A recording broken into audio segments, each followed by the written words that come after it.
저는 재작년 가을에 결혼해서 1년 반 정도 살고 있는 32살 여자입니다.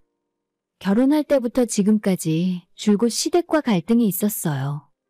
상견례할 때부터 그 집안 식구들의 못된 성격을 대충 알아보긴 했었는데 남편이 워낙 제게 잘하는 사람이었고 결혼하면 어차피 시댁과는 떨어져서 살기 때문에 큰 상관없다고 생각했었습니다. 결혼을 이 남자랑 하지 시부모와 하는 것도 아니니까 너무 쉽게 생각했었나 봐요. 남편은 다행히 시부모님과는 다르게 생각도 깨어있는 사람이고 무엇보다 저와 죽이 잘 맞아요. 결혼 준비하던 도중에도 시댁 식구들 때문에 몇 번이나 결혼을 엎으려고 생각했었고 결혼 생활하는 중에도 시댁 가족들 얼굴도 보기 싫어서 남편에게 결혼 생활 그만하고 싶다 이야기한 적도 있었는데 그럴 때마다 남편이 저를 잘 달래주고 중간에서 시댁 입김을 커버 쳐주면서 여기까지 왔습니다. 남편은 저의 불같은 성격을 받아줄 수 있을 만큼 인내심도 깊고 제가 시부모 때문에 화가 많이 났을 때마다 항상 제 화를 풀어주는 유일한 사람이에요. 시부모님의 연락으로 인한 스트레스를 완벽하게 막아주지는 못하지만 그래도 분쟁이 있을 때마다 이유를 막론하고 항상 제 편이 되어주었기에 지금까지 믿고 함께 할 수 있었습니다. 저희 시부모님은 작은 중소기업을 운영하고 있습니다. 창업한 지 20년 정도의 식품 공장을 하고 계시고 본인들의 일에 대한 자부심이 굉장하세요. 연매출 20억을 조금 넘는 규모이고 외국인 노동자까지 다 합치면 10명 내외의 직원을 거느린 나름대로 건실한 중소기업입니다. 예전에 시아버지께서 아무것도 없던 젊은 시절 조그만 창고 빌려서 시어머니와 단둘이 시작한 사업이 이 정도까지 규모가 커진 게 사실이고 정말 저도 누구보다 열심히 사셨던 시부모님을 어느 정도는 인정하는 마음도 있는 게 사실이에요. 그런데 그 자부심이라는 게 남들 보기에도 적당히 있으면 참 좋겠는데 너무 과하다 싶을 때가 많아요. 본인들 이외에 웬만한 다른 사람들을 대놓고 깎아내리고 무시합니다. 자기 자리에서 열심히 일하는 평범한 사람들을 보면서도 능력이 없으니까 겨우 저 돈밖에 못 버는 거야. 정말 잘하는 사람이면 지금 회사 차려서 자기가 사장하고 있어야지. 이런 말을 다른 사람들 많이 듣는 곳에서 당당하게 할 정도예요. 단순 노동이나 서비스직처럼 돈을 많이 벌지 못하는 사람들한테는 함부로 대하면서 반면에 자기보다 조금 더 큰 회사를 가진 사람이나 돈이 많은 진짜 부자들 앞에서는 세상 둘도 없이 비굴한 모습을 보입니다. 요즘 말로 전형적인 강약 약간 그 자체예요. 결혼 승낙 받으려고 처음 인사드리러 갔을 때 가장 먼저 했던 질문이 제 부모님께서 뭐 하시는 분들인지 물어보시더라고요. 제 대답을 듣고 뭔가 마음에 들지 않았는지 썩어가던 표정을 짓는 모습이 아직도 제 기억 속에 선명하게 남아 있습니다. 저희 부모님은 강원도 시골에서 농사 지으세요. 논농사와 밭농사도 적당히 하시고 하우스도 몇 동 갖고 있으십니다. 아버지가 동물 좋아해서 축사에 소도 10마리 정도 있고 염소도 키우시면서 유유자적 두 분이 즐겁게 살고 계세요. 할아버지께서 평생 시골에서 농사를 짓다가 돌아가셨고 아버지와 고모에게 재산을 나누어 주셨는데 고모는 그 당시에 서울로 시집가서 살고 있었기 때문에 할아버지가 갖고 계셨던 토지의 대부분은 저희 아빠가 갖게 되었어요. 저희 아버지도 어렸을 때부터 당연하다는 듯이 농사를 짓고 사셨기 때문에 물려받은 땅에 지금까지 열심히 농사 지으며 사셨습니다. 그런데 지금으로부터 수년 전 천지가 개벽할 정도의 큰일이 일어났어요. 하우스 짓고 농사나 짓고 살던 저희 친정집 시골 땅에 아파트 개발을 한다고 시끄럽게 굴더니 얼마 후에는 서울 사람들이 부동산 사장을 데리고 줄지어 내려오더라고요. 그 근방에서 가장 많은 땅을 가지고 있었던 부모님 집에도 당연히 땅 팔라고 사람들이 매일같이 찾아오고 정신이 하나도 없었습니다. 저희 아빠는 부동산 투기 같은 건 그때나 지금이나 일절 관심도 없고 어떻게 해야 하는지도 모르는 사람이에요. 아무리 그 사람들이 아빠를 설득하려고 해도 전혀 들은 척도 하지 않았습니다. 대신 그런 쪽으로 머리가 밝은 고모가 아빠를 대신해 재빠르게 정보를 얻고 다녔어요. 정부에서 크게 보상받을 만한 곳과 아닌 곳을 나눠서 아빠를 설득했고 농사 계속 지을 수 있는 농과 밭 조금을 남긴 채 큰돈 받고 다 정리해버렸습니다. 아빠는 물려받은 선산이며 대부분의 땅을 다 팔아버린다고 해서 못마땅해 하셨지만 다른 모든 가족들이 다 원했던 일이라 그냥 받아들이기로 하셨어요. 고모는 거기에서 멈추지 않고 그 돈을 그대로 다시 투자해서 서울과 경기도에 건물을 구입하셨고 지금은 저희 아빠와 두 분이 공동으로 관리하십니다.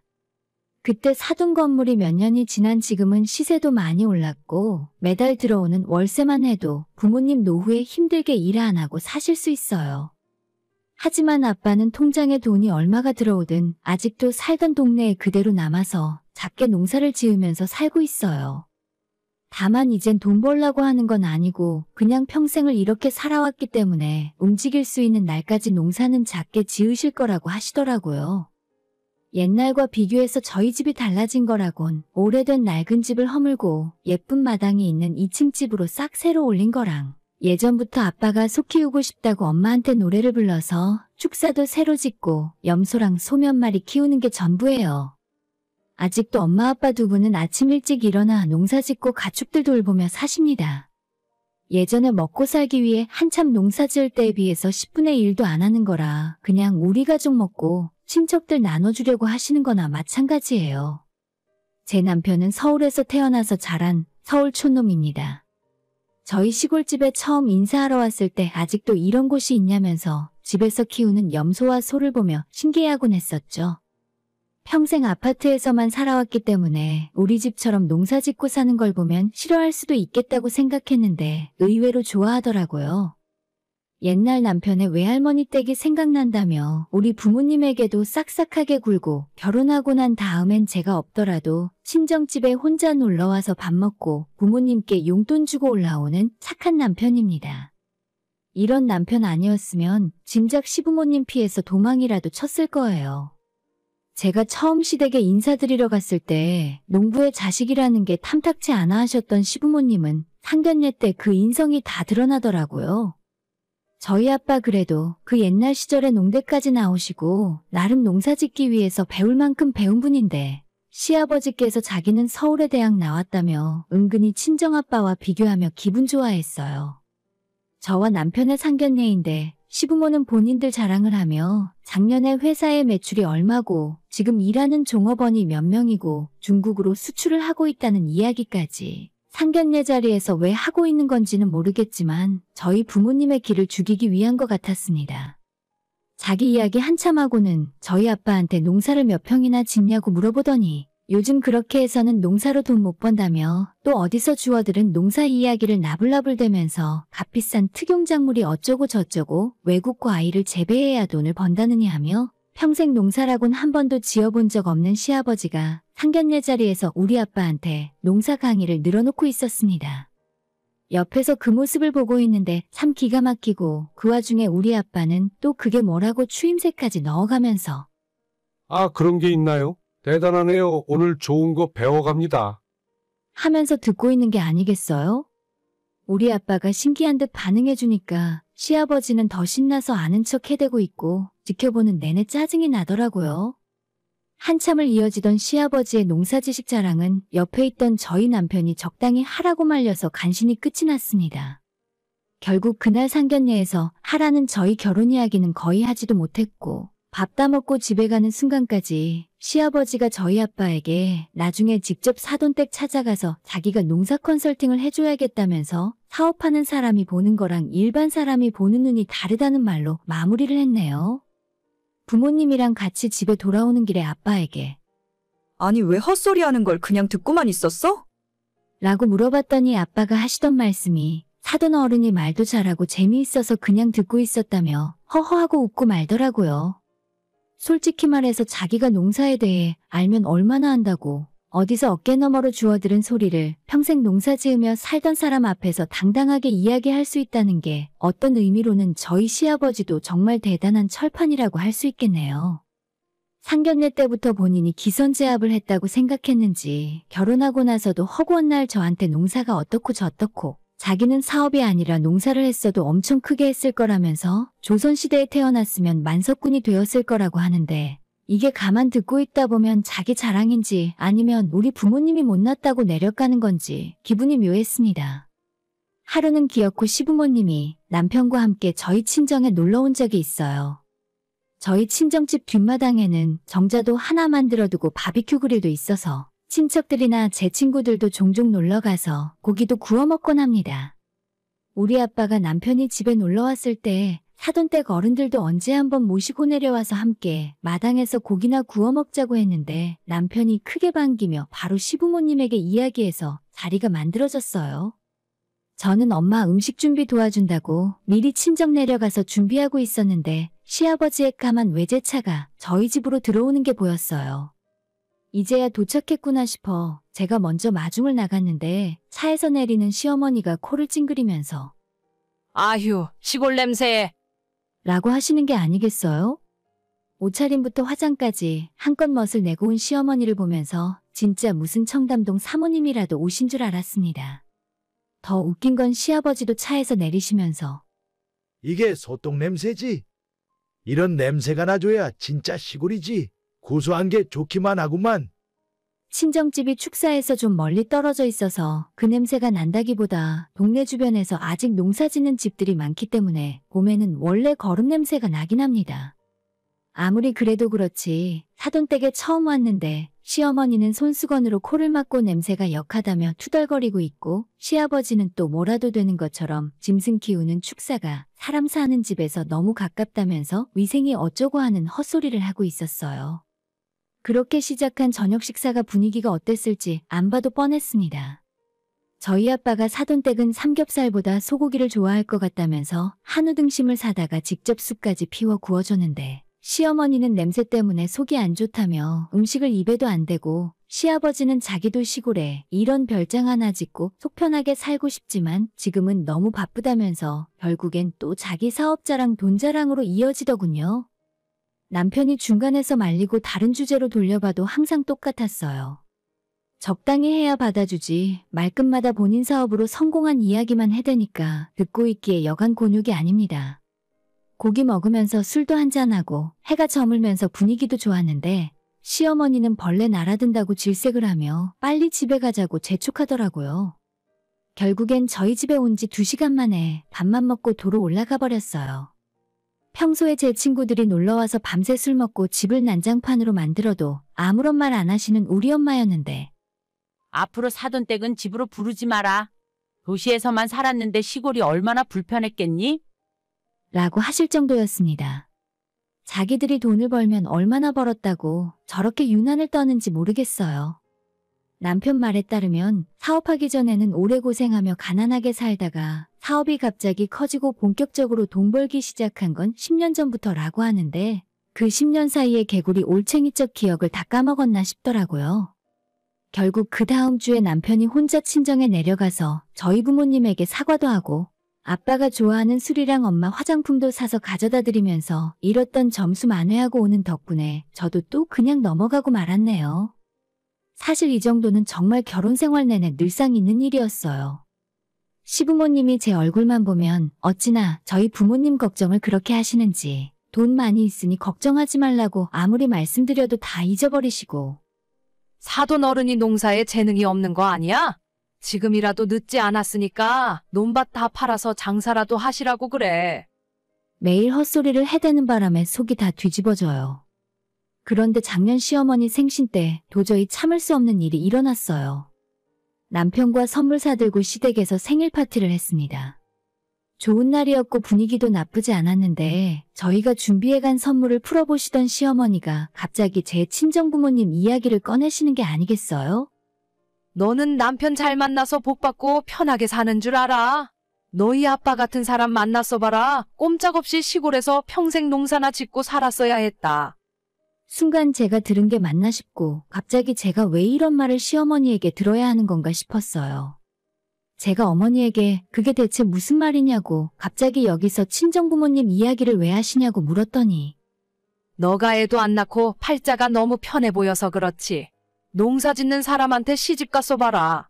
그렇게 백화점 쇼핑 다니고 놀러 다닐 시간이 어디 있어? 사돈댁처럼 농사 짓고 소 키우면서 그렇게 살래? 누가 들으면 제가 편하게 놀고 먹는 줄 아실 텐데 지금 저희 부부는 남편이랑 같이 맞벌이하며 살고 있어요. 아이는 아직 저희가 엄마 아빠가 될 준비가 안 됐다고 생각해서 미루는 중입니다. 저 혼자만의 생각도 아니고 남편과 충분히 상의하고 결정한 일이에요. 평소에 아이에 대해 언지를 주셨으면 우리 부부의 생각을 이야기해드렸을 텐데 부부 생활은 간섭을 안 할 테니 너희들이 다 알아서 하라면서 이런 식으로 속에 담아놓고 있었을 줄은 몰랐습니다. 그리고 왜 열심히 살고 있는 우리 부모님까지 들먹이면서 욕을 보이시는지 너무 화가 나더라고요. 제가 얼굴까지 다 빨개지고 눈물이 터져나올 것 같아서 말을 하지 못하고 있으니 남편이 시모에게 왜 기분 좋은 날에 그런 쓸데없는 이야기를 하냐고 한마디 하는 겁니다. 자꾸 이런 식으로 장인어른 이야기하면서 기분 나쁘게 할 거라면 앞으로 가족 모임 같은 건 다신 하지 말자면서 저 대신 화를 내주더라고요. 저도 이대로 넘어가면 안 되겠다는 생각이 들어 시어머니에게 우리 부모님 열심히 사시는 분들이고 먹고 살기에 충분할 만큼 재산도 가지고 계세요. 농사 지으신다는 이유 하나만으로 제 부모님을 자꾸 그렇게 무시하시면 저도 더 이상 참지 않을 거예요. 라고 이야기했더니 시어머니는 펄쩍 뛰더니 자기가 언제 사돈어른 무시했냐고 그냥 걱정이 되어서 하는 이야기인데 제가 열등감이 있어서 어른이 하는 이야기를 제대로 듣지 않는다고 하는 겁니다. 그 말에 저도 더 이상은 못 참고 그 자리를 박차고 일어났어요. 열등감이요? 제가 어머님한테 열등감 느낄 일이 뭐가 있어요? 말씀 정말 이상하게 하시네요. 더 있다간 제 입에서 무슨 말이 나올지 모르겠어서 먼저 일어나겠습니다. 라고 말하고 현관문을 열고 나와버렸어요. 남편이 바로 저를 뒤따라 나와서 자기 엄마 때문에 미안하다며 앞으로는 시모와 마주치는 일 없게 하겠다면서 저를 붙들고 사과를 했어요. 그래도 기분은 전혀 풀리지 않았고 괜히 저 때문에 부모님까지 욕을 먹는 것 같아 너무 죄송한 마음이 들어 집에 가는 내내 차 안에서 눈물까지 났습니다. 진짜로 앞으로는 영영 시댁을 보지 않을 생각이었어요. 사실 시댁을 안 보고 사는 정도가 아니라 그냥 이혼을 하고 인연을 완전히 끊어야 이 사람들에게서 벗어날 수 있겠다는 생각까지 들더라고요. 남편에게 우리 앞으로 결혼 생활에 대해서 다시 생각해보자고 말했더니 자기가 엄마 대신 사과한다며 절대 시부모님과 마주치는 일 없도록 하겠다면서 한 번만 참아달라고 싹싹 비는 바람에 진짜 마지막이라는 생각으로 딱 한 번만 더 제가 참기로 했습니다. 그게 벌써 반년도 넘은 일이고 그 사이에 지금까지 시댁과 아예 왕래를 하지 않고 살았어요. 추석에도 가지 않았고 이번 설에도 전화 한 통 하지 않았습니다. 남편이 시부모에게 뭐라고 단단히 이야기를 해놨는지 저한테 오라가라는 말도 일절 없더라고요. 조용히 살게 되어 마음은 편했지만 정말 결혼 생활을 이렇게 계속해도 되는 건가 의문을 항상 속에 품고 있었습니다. 그런데 작년부터 시댁 사업이 잘 풀리지 않는 것 같았어요. 중국으로 수출하는 길도 완전히 막혀버렸고 20억 정도 하던 매출은 반토막이 나버렸습니다. 직원도 몇 명 내보냈고 외국인들은 전부 고향으로 돌려보냈나 봐요.